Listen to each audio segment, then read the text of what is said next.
আর তুমি কি জানো আমার অবস্থা এখন কি হয়েছে? সারাদিন তো ঘর থেকে বের হচ্ছিলি না, পড়াশোনার নামে বিছানাতেই সব সময় বসে থাকিস।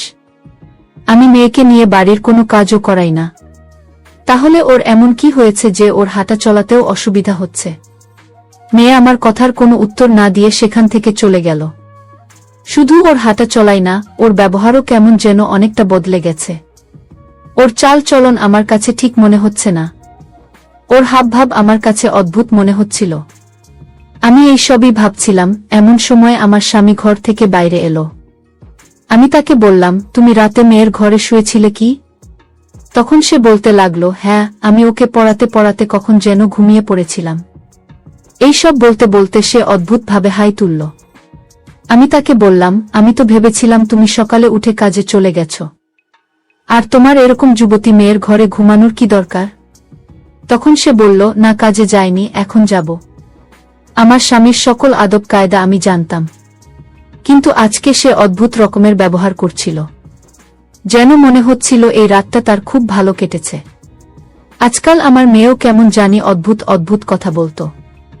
একদিন আমার কাছে এসে বলতে লাগলো, মা, তোমাকে কি বলবো, এই বাড়িতে কি সব চলছে? আমি বললাম, কি বলতে চাইছিস, খুলে বল। তখন সে বলতে লাগলো, এই যে বাবা রাতে আমার সাথে ঘুমিয়ে যায়, তুমি কি জানো উনি আমার সাথে কি করেন? আমি বললাম, কি করেন?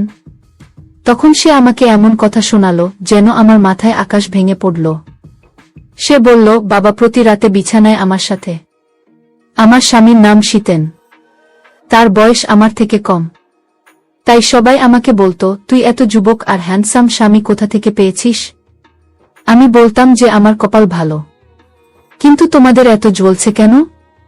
শীতেন সব সময় বলতো যে তার থেকে বেশি বয়সী মেয়েদের নাকি তার ভালো লাগে, সেই কারণে সে আমাকে বিয়ে করেছে।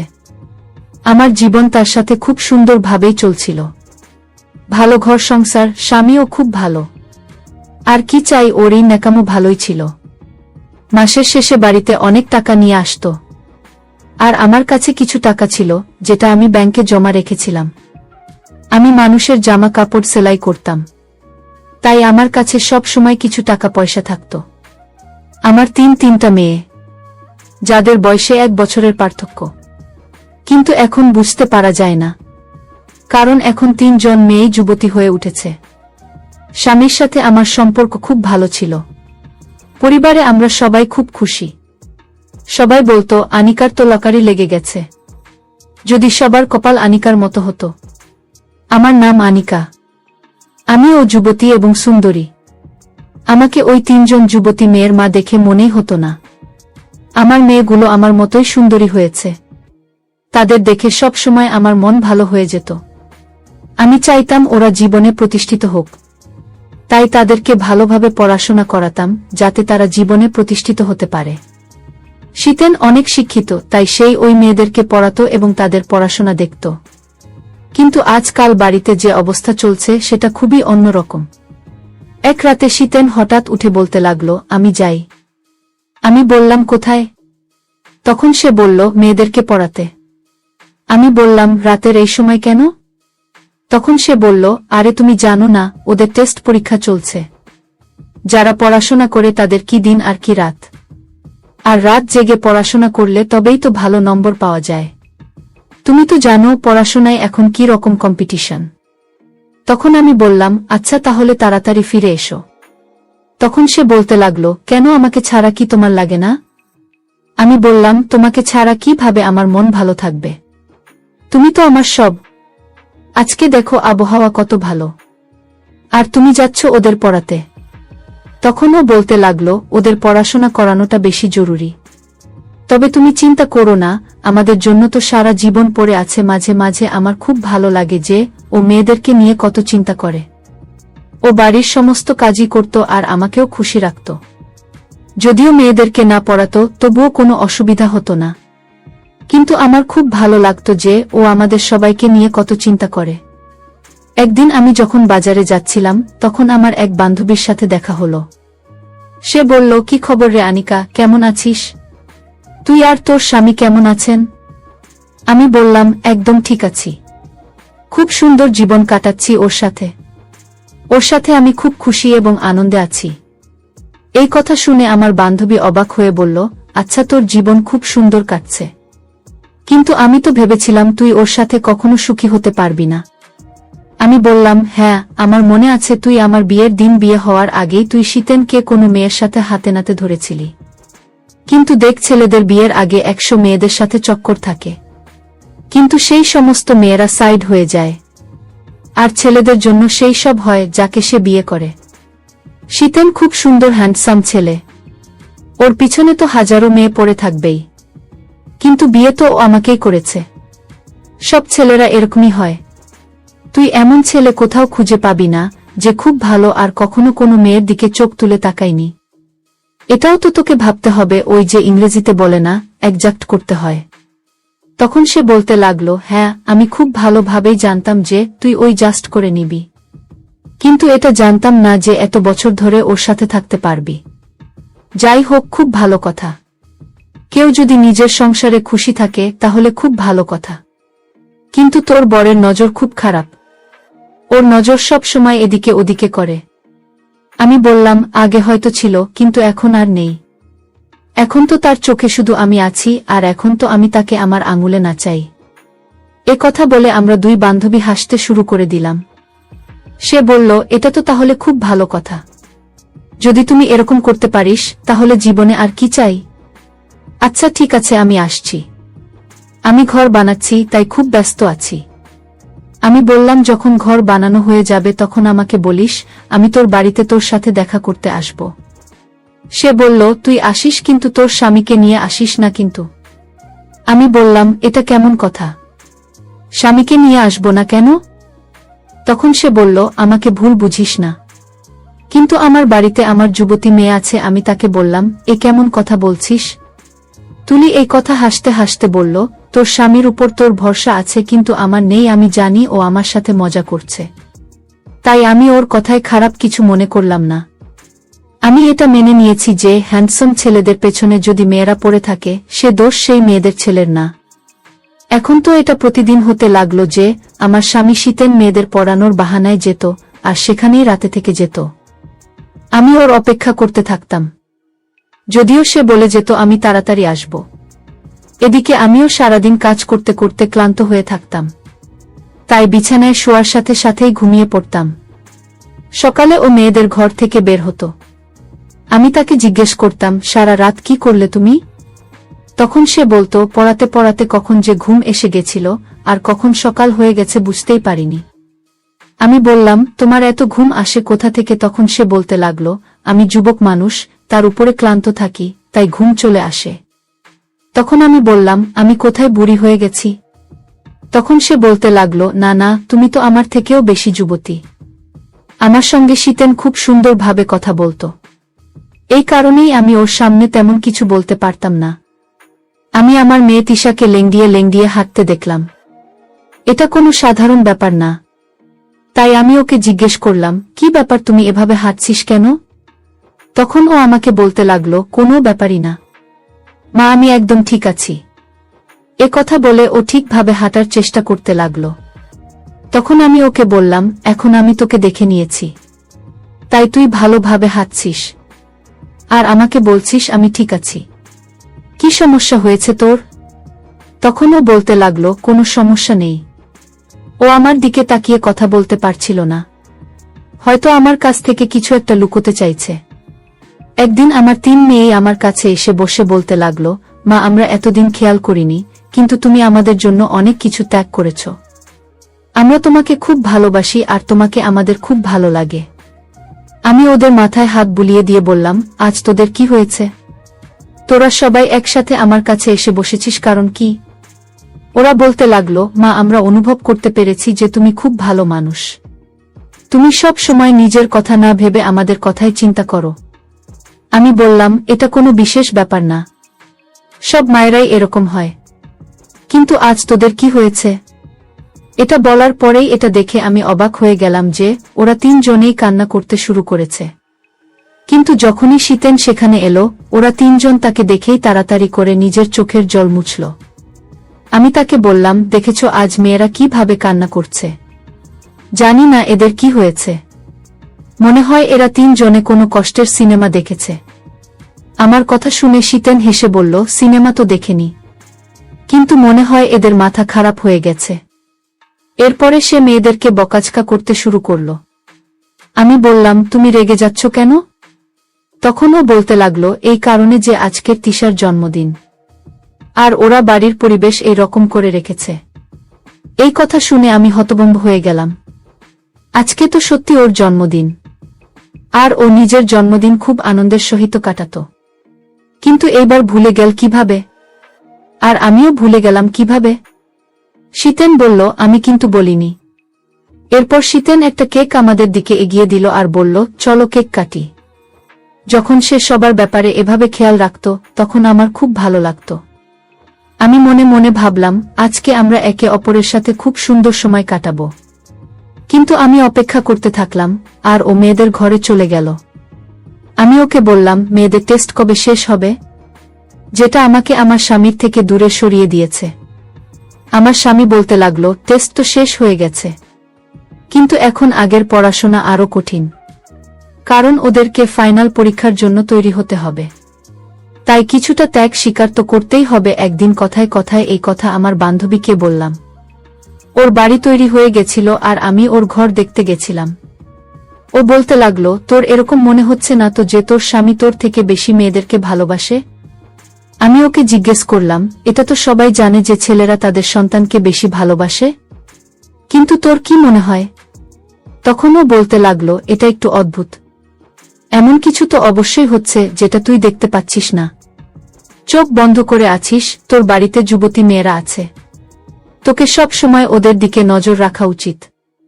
মনে হয় ও আমাকে যেটা বোঝাতে চাইছে আমি সেটা বুঝতে পারছি না।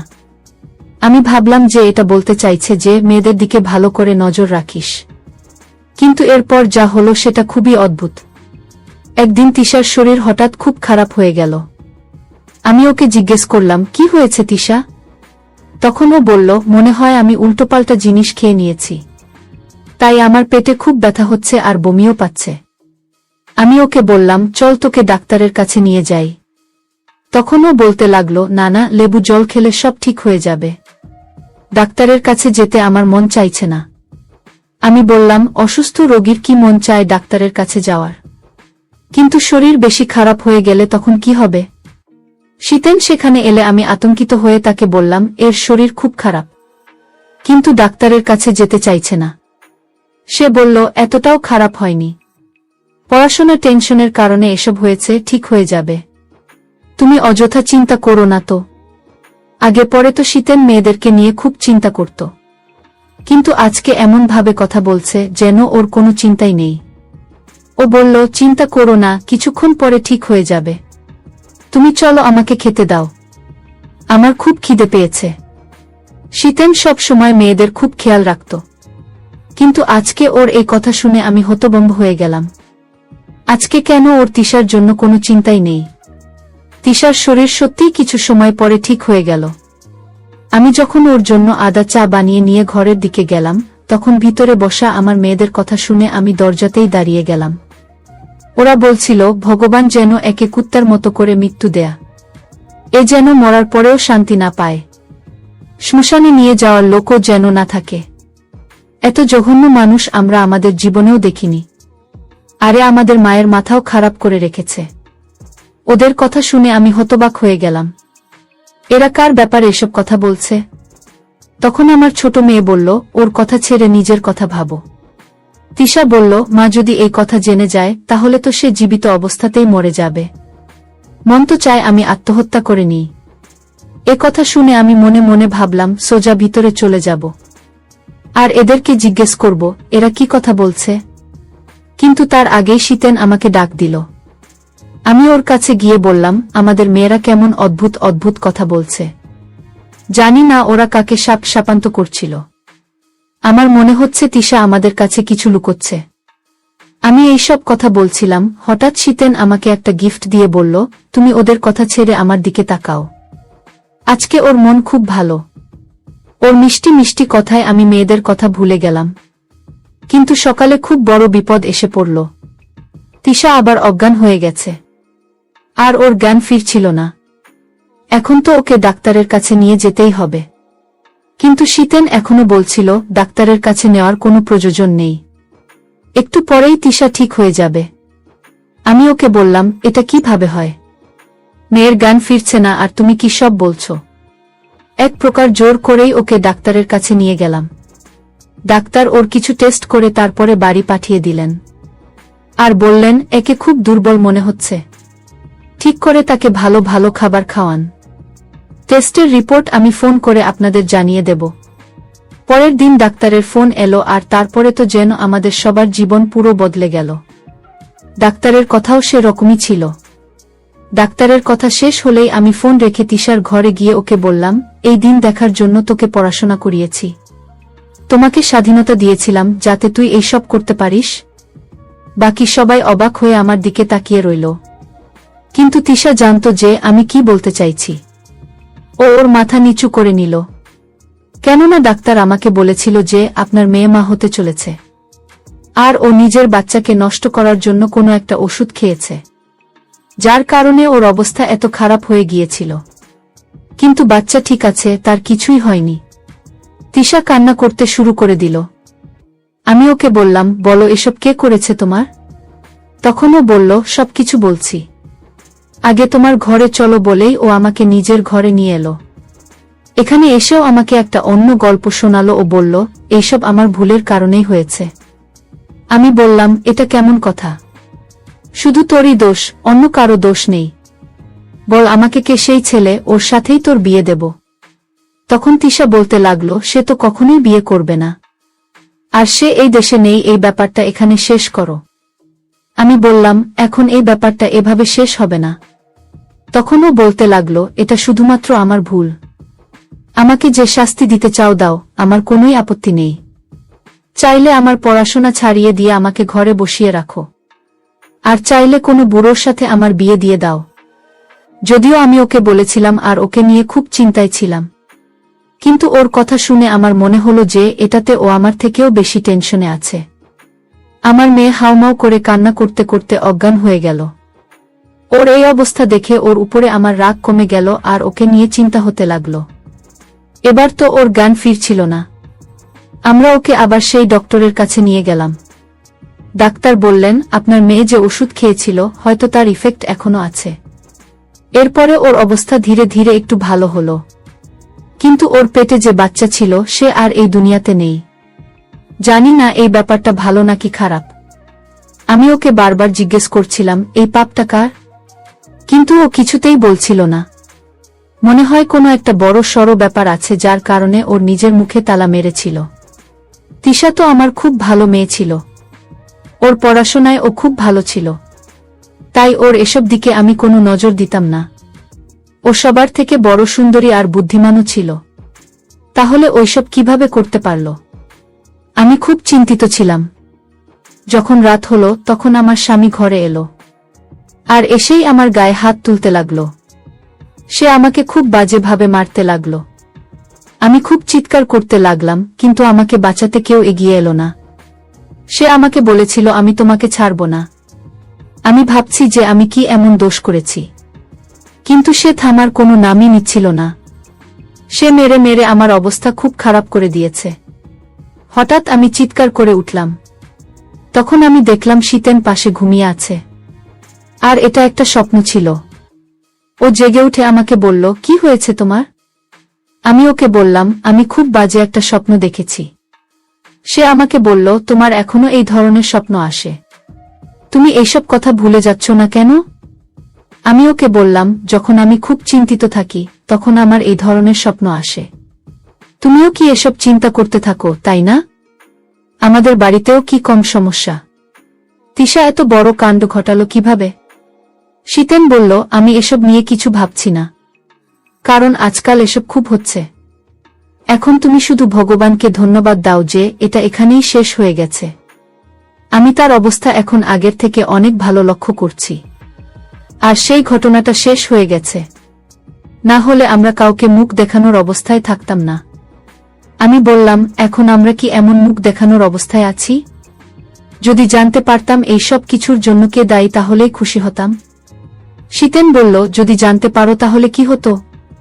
কেউই নিজের ভুলের দায়িত্ব নিতে রাজি হতো না। তুমি ভগবানকে ধন্যবাদ দাও যে যা হওয়ার ছিল তা হয়ে গেছে। আমাদের জন্য মেয়েদের সামলে রাখতে হবে। আমি বললাম, ওদেরকে আর পড়াবো না। এইবারে পরীক্ষাটা হয়ে গেলেই তারপরে সব শেষ। শীতেন বলতে লাগলো, না, এতে ওদের কোনো দোষ নেই। আমি বললাম, তুমি ওদের পড়াশোনা নিয়ে এত চিন্তিত কেন? তখনও বলতে লাগলো, চিন্তা করব না তো কি করব। কয়েকদিন পরে আমি আমার বান্ধবীর বাড়িতে গেলাম। খুব টেনশনে ছিলাম, তাই ওকে সব কিছু খুলে বলে ফেললাম। ও কিছুটা উল্টোপাল্টা কথা বলে, কিন্তু ওই ছিল আমার সবচেয়ে ভালো বান্ধবী, একদম বোনের মতো। সে বলতে লাগলো, আমি তোকে আগেই বলেছিলাম যে ঘটনা বাইরে না, তোর বাড়ির ভেতরেই। আমি তাকে বললাম, তুই কি বলতে চাইছিস আমাকে খুলে বল। সে বলতে লাগলো, আমি কিছুই খুলে বলতে পারবো না, কিন্তু তোকে নিজেকে সবকিছু বুঝতে হবে। দেখ, তোর বাড়িতে কে কে আছে, আর তোর মেয়েরা কোথায় কোথায় যায়, ওদের ঘরে কে আসা যাওয়া করে, কে এমন আছে যে ওদের সাথে এইসব করতে পারে। তোকে খুব মনোযোগ দিয়ে এইসব বিষয় নিয়ে চিন্তা ভাবনা করতে হবে। তখন গিয়ে তুমি বুঝতে পারবে যে এইসব কে করেছে। না হলে এসব ভাবতে ভাবতেই একদিন পাগল হয়ে যাবি, কিন্তু কিছুই খুঁজে পাবি না। বান্ধবী আরো বলল, কিছু তো একটা ব্যাপার আছে যেটা আমি দেখতে পাচ্ছি না। আমি আজকাল খুব টেনশনে থাকতে লাগলাম। একদিন শীতেনকে কারো সাথে ফোনে কথা বলতে শুনলাম। ও বলছিল, আমি তো স্বর্গে আছি, আমার বাসাতেই আমি খুব মজায় আছি, আমার আশেপাশে শুধু পরি আর পরি, এই কথা বলে হাসতে লাগলো। একদিকে আমাদের বাড়িতে এত বড় ঝড় এসেছিল যে এখনো আমরা কেউ ঠিকঠাক ভাবে ঠিক হতে পারিনি, আর অন্যদিকে এত খুশি হয়ে কথা বলছে কিভাবে।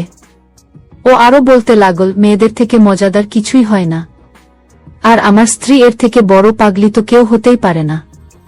আমি হঠাৎ ঘরের ভিতরে চলে এলাম, আর ও সঙ্গে সঙ্গে ফোনটা কেটে দিল। আমি ওকে বললাম, কার সাথে এভাবে কথা বলছিলে? তখন ও বলতে লাগলো, ওই যে কলকাতায় আমার মাসি আছে না, তার সাথে কথা বলছিলাম। আমি বললাম, আজকে কিভাবে তার তোমাকে মনে পড়ল? তখন ও বলতে লাগলো, কি জানি কিভাবে মনে পড়ে গেল। এটা তো আমি পরিষ্কার বুঝতে পারছি যে ও মিথ্যে কথা বলছে, আর সেটা অনেক বড় মিথ্যা কথা। ওর মাথায় এত সব কিছু চলছিল যে ওর মনে ছিল না যে ওর সেই মাসি জীবিত আছেন কিনা। হঠাৎ করে আমার সেই বান্ধবীর কথার মানে কিছু কিছু বুঝতে লাগলাম, কোন দিকে ইশারা করে কথা বলছিল। এখন আমি পরিষ্কার বুঝতে পারছি যে শীতেন ই তো একমাত্র যে মেয়েদের ঘরের মধ্যে যেত, আর আমি চিন্তামুক্ত হয়ে ঘুমিয়ে যেতাম। এখন আমার কাছে একটাই রাস্তা, যদি শীতেনকে প্রশ্ন করি তাহলে ও মিথ্যা কথা বলবে। আমাকে সবকিছু জানতে হলে আমার খুব ভালো একটা বুদ্ধি বের করা দরকার, যাতে আমি জানতে পারি ও ওই ঘরের মধ্যে গিয়ে কি করে। আর আমার মাথায় প্ল্যানও এসে গেল। আমি মনে মনে ঠিক করে নিয়েছি যে আমাকে চুপ করে মেয়েদের ঘরে গিয়ে লুকিয়ে পড়তে হবে। সকালবেলা আমি ওদের ঘরে একটা বড় দেখে আলমারি লোকজনকে দিয়ে আনালাম। মেয়েরা বলছিল, কি হলো মা, এই আলমারিটা এখানে রাখছো কেন? তখন আমি বললাম, আমার ঘরে একদমই জায়গা নেই, সেই কারণে আমার ইচ্ছা ছিল এই আলমারির পিছনে লুকোনোর। কারণ একমাত্র আমি যদি এই আলমারির পিছনে লুকাই তাহলে কেউ জানতেই পারবে না যে ওখানে কেউ দাঁড়িয়ে আছে। সন্ধেবেলা আমি আমার স্বামীকে বললাম, আমি আমার বান্ধবীর বাড়িতে যাচ্ছি, ওর বাড়িতে গৃহপ্রবেশের পুজো আছে। তখন আমার স্বামী বলল, হ্যাঁ যাও, ঘুরে এসো, তোমার ভালো লাগবে। আমি বললাম, হ্যাঁ, অনেক টেনশনে আছি, তাই ওখানে যাচ্ছি। আমি চাইছিলাম যাতে আমার স্বামী ভাবে যে আমি বাড়িতে নেই, যাতে ও নিশ্চিন্ত হয়ে যা কিছু করে সেটা আরও প্রকাশ করতে পারে। আমি স্বামীর ঘর থেকে বেরিয়ে মেয়েদের ঘরে এসে আলমারির পিছনে লুকিয়ে পড়লাম। তখন মেয়েরা খাবার খেতে গিয়েছিল। কিছুক্ষণ পরে মেয়েরা খাবার খেয়ে ঘরে এসে বসল। যখন রাত হলো তখন এমন কিছু হলো যে আমি হতভম্ব হয়ে গেলাম। শীতেন ঘরের মধ্যে ঢুকল। এটা সেরকম কোনো ব্যাপার না, ও তো এই সময়ে ওদেরকে পড়ায়। কিন্তু সে ঘরে এসে বলল, বন্ধ করো সব পড়াশোনা আর কাজে লেগে পড়ো। আমি ভাবছি কি বলছে সে পড়াশোনা বন্ধ করতে বলছে। শীতেন তো এদেরকে পড়াতে আসতো। তারপরে আমার স্বামী শীতেন আমার ছোট মেয়েকে বলল, আজকে তোর পালা। তারপরে সেখানে সে সবকিছু হতে লাগলো, যেটা দেখে আমার মনে হলো শীতেন আমার বাড়িতে নরক বানিয়ে ফেলেছে, আর আমার মেয়েরা এর হাতে ব্যবহৃত হচ্ছে। ও আমার মেয়েদের সাথে খুব খারাপ করছিল। আর তাও আমার বাড়িতেই আমারই নাকের ডগায় বসে। আর আমি ভাবতাম যে ও ওদেরকে পড়ায়। আমি আমার ফোনের সমস্ত কিছুর ভিডিও বানিয়ে নিলাম, কেননা এটা জরুরি ছিল। কিছু সময় পরে শীতেন সেখান থেকে চলে গেল, আর আমার মেয়েরা বসে কান্না করতে শুরু করল। তার মানে সেই বাচ্চা যেটা তিশার পেটে ছিল সেটা শীতেনের ছিল। আজকে আমার সেই দিনের কথা মনে পড়ল, যেদিন আমি শীতেনকে বিয়ে করার সিদ্ধান্ত নিয়েছিলাম। সবাই আমাকে নিষেধ করেছিল, সবাই আমাকে বলেছিল এরকম করিস না। আমার প্রথম স্বামী এই দুনিয়া থেকে চলে গিয়েছিল। সে খুব নির্দয় টাইপের মানুষ ছিল। প্রতিদিন আমার উপর হাত ওঠাতো বিনা কারণেই। আমাকে মারতে থাকতো আর বলতো, তুই শুধু মেয়ের জন্ম দিস, কিন্তু আমার ছেলে চাই। সে আমাকে একদিনও খুশিতে থাকতে দেয়নি, আমার জীবনকে বরবাদ করে দিয়েছিল। এই 3 মেয়ে তারই ছিল। তার মৃত্যুর পরে আমার জীবনে শীতেন আসে। সে যুবক, তার কম বয়স হলেও সে আমাকে পাগলের মতো ভালোবাসে। কিন্তু আজকে বুঝতে পারছি ও আমাকে ভালোবাসত না, বরং ও তো অন্য ধান্দায় এসেছিল। ও তো এক তীরে 4 শিকার করতে এসেছিল। একজন আমি আর 3 জন আমার যুবতী মেয়ে। এসব ভাবতে ভাবতে আমি হাউমাউ করে কাঁদতে লাগলাম। আমাকে সবাই নিষেধ করেছিল। সবাই বলেছিল, আনিকা তুই পাগল হয়ে গেছিস, স্বার্থপর হয়ে গেছিস, শুধু নিজের কথাই ভাবছিস, নিজের মেয়েদের ব্যাপারে একটু ভাবছিস না। কিন্তু আমি বলেছিলাম, কেন আমি আমার ব্যাপারে ভাবব না? আমার প্রথম স্বামী তো আমাকে একদিন ও শান্তিতে থাকতে দেয়নি। আমাকে মানুষ ভাবত না। আমার বুকে কি হৃদয় নেই যে আমার কোনো ইচ্ছা থাকতে পারবে না? আমি যদি ওকে বিয়ে করতে চাই, তাহলে তোমরা আমাকে বাধা দিচ্ছ কেন? বিয়ের পরে শীতেন সব সময় আমার মেয়েদেরকে নিজের মেয়ে ভাবত, কিন্তু এসবি ওর নাটক ছিল। যদিও সে ওদের খুব খেয়াল রাখত, কিন্তু আমি তো ভুলেই গেছিলাম যে সে ওদের নিজের বাবা নয়। এতটা যত্ন তো ওর নিজের বাবাও করত না। কিন্তু আজ প্রমাণ হয়ে গেল, সৎ বাবা কখনো নিজের বাবার জায়গা নিতে পারে না। আমার ভুল শুধু এটাই ছিল যে আমি ওর উপর খুব বেশি ভরসা করেছিলাম। আমার এরকম করা একদমই উচিত হয়নি। আমার ভাবা উচিত ছিল। ভুল আমারই। শীতেন সেখান থেকে বেরিয়ে গেলে আমি আমার মেয়েদের সামনে বেরিয়ে এলাম। আমাকে দেখে ওরা হতবাক হয়ে গেল। আর ওরা বুঝতে পেরেছিল যে আমি সব কিছু জেনে ফেলেছি। আমি ওদেরকে বললাম, তোরা আমাকে এসব কথা আগে বলিসনি কেন? তখন ওরা সবাই কান্না করতে করতে বলল, সে বলেছিল যে তোরা যদি তোর মাকে এইসব কিছু বলিস, তাহলে আমি তোদের মাকে মেরে ফেলব। কিন্তু আমরা এরকম চাইতাম না, কেননা তুমি ছাড়া আমাদের নিজের বলতে কেউ নেই, তাই আমরা সবাই ভয় পেয়ে গিয়েছিলাম। সে আমাদেরকে বলেছিল, তোর মাকে খুব সহজেই মেরে ফেলতে পারি। আর সে এরকম করতে পারে। তিশার সাথে যা কিছু হয়েছিল তার দোষীও শীতেন ছিল। আমি মেয়েদের বললাম, তোদের আমাকে বলা উচিত ছিল। তোদের বাবা যত খারাপই হোক না কেন, সে খুব ভীতু ছিল না, সাহসী ছিল। তোদের শরীরেও তো তারই রক্ত, তবুও তোরা এত ভীতু হলি কিভাবে? মেয়েরা খুব কান্না করছিল। আমি ওদেরকে বললাম, ব্যাস, যা হওয়ার হয়ে গেছে। এখন আমি তোদের সাথে ঘটা অন্যায়ের বদলা নেব। তোরা চিন্তা করিস না। ওরা আমাকে জিজ্ঞেস করল, তুমি কি করবে? আমি ওদেরকে বললাম, আমি ভেবে নিয়েছি এখন আমাকে কি করতে হবে। তোরা নিজেদের সব কিছু গুছিয়ে নে, কেননা আমরা এই শহর ছেড়ে চিরদিনের জন্য অন্য কোথাও চলে যাচ্ছি। তোমাদের হাতে 1 সপ্তাহ আছে সবকিছু গুছিয়ে নেওয়ার জন্য, কিন্তু কাউকে কিছু বলবি না। আমার মেয়েরা আমাকে বলল, শহর ছেড়ে দিলে কি হবে? এ আমাদেরকে খুঁজে বের করে নেবে। আমি বললাম, তোদেরকে যা বলেছি তোরা সেটাই কর এখন। আমি শহর ছাড়ার জন্য সবকিছু গুছিয়ে নিলাম, আর নিজের মেয়েদেরকেও বুঝিয়ে দিলাম এখন আমাদের কি করতে হবে আর কিভাবে করতে হবে। শীতেন বুঝতেই পারেনি যে ওর সাথে কি হতে যাচ্ছে। সে কিছুই জানত না। আমরা সবাই একে অপরের সাথে ছিলাম। আমি সবকিছু ঠিকঠাক করে নিয়েছি, কারণ আমি আর ভুল করতে পারবো না। আমি আগে অনেক ভুল করেছি। আমার বান্ধবী জানত যে শীতেন একজন অসভ্য লোক। যখন আমাদের বিয়ে হচ্ছিল তখন ও আমাকে বলেছিল, এখনো তোর কাছে সময় আছে। কিন্তু সেই সময় আমি পাগল হয়েছিলাম, কারণ আমি কখনো ভালোবাসা পাইনি। সে যখন আমাকে বলেছিল যে আমাকে সবসময় খুশি রাখবে, তখন আমি বিশ্বাস করে নিয়েছিলাম।